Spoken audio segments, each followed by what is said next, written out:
আমাদের প্রথমে গিরিশ পার্কে নিয়ে যাওয়া হয়, সেখানে কয়েকটি রাখারই জায়গা নেই, আমাদেরকে বাথরুমের পাশে দাঁড় করানো হয়। অর্থাৎ বোধহয় টয়লেট তার পাশে আমরা রয়েছি, টয়লেটের দুর্গন্ধ উপরে ভেসে আছে, আমরা খেতেও পাচ্ছি না। দেখুন, এটা সারা বাংলার মানুষের জয়।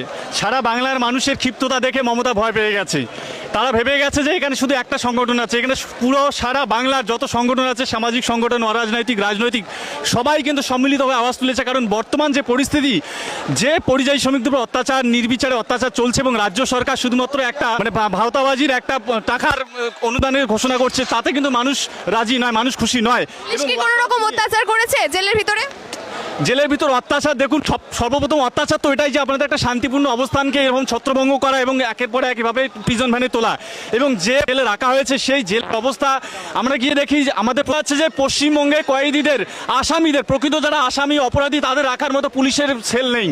তারপরে আমাদেরকে তালতলা থানায় নিয়ে যায়, সেখানে কি অবস্থা, বাজে অবস্থা। আমাদেরকে এমনভাবে আমাদেরকে ট্রিট করা হয়, সেখানে ঠিকঠাক না টয়লেটের ব্যবস্থা ছিল, ওয়াশরুমের ব্যবস্থা ছিল, যেখানে প্রায় না খেয়ে আমরা পুরো সারা রাত থেকে সারাদিন ওখানে কাটিয়েছি। সব মিলিয়ে যদি বলি, এটা আমাদের মনে হলো না যে আমরা বাংলায় আছি।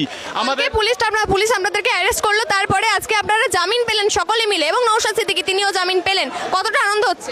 দেখুন, আনন্দ সব থেকে বেশি আমাদের থেকে সারা বাংলার মানুষ, এবং সেই বাংলার মানুষের আনন্দ থেকে সব থেকে বেশি আমরা আনন্দ, এবং তার থেকে বড় আনন্দিত আমরা এই জন্যই যে আমরা দেশ বাঁচানোর জন্য এই ডাক দিয়েছিলাম, এই ওয়াকফ বাঁচানোর জন্য আমরা ডাক দিয়েছিলাম, সংবিধান বাঁচানোর জন্য ডাক দিয়েছিলাম। আবারও কি আন্দোলন করবেন?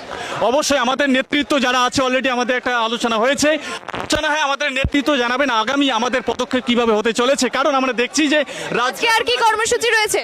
রাজ্য এবং রাজ্যের পুলিশ তারা কিন্তু রীতিমতো প্রস্তুত আছে কিভাবে আমাদের অ্যারেস্ট করা যায় কোনো কারণ ছাড়াই। এটা কিন্তু কোনো রকমের, আপনারা যেই ওয়াই চ্যানেলে, মেট্রো চ্যানেলে বসি, সেখানে কিন্তু রোজকার ঘটনা, ধর্ণা মঞ্চ, বিজেপি ধর্ণা মঞ্চ, অন্য সংগঠনের ধর্ণা মঞ্চ হয়। তাহলে ওয়াকফ নিয়ে, সংবিধান বাঁচানো নিয়ে, পরিযায়ী শ্রমিকদের নিয়ে আমাদের ধর্ণা মঞ্চ কেন হবে না? এটা একটা বড় প্রশ্ন। এই জন্য আমাদের আন্দোলন এখানে থামছে না। গোটা বাংলার মানুষকে নিয়ে আমরা আবারও বৃহত্তর আন্দোলনের ডাক দিচ্ছি, এবং সেই আন্দোলনের খবর আপনারা খুব শীঘ্রই জানতে পারবেন। আপনার নাম? ইরফান সাদিক।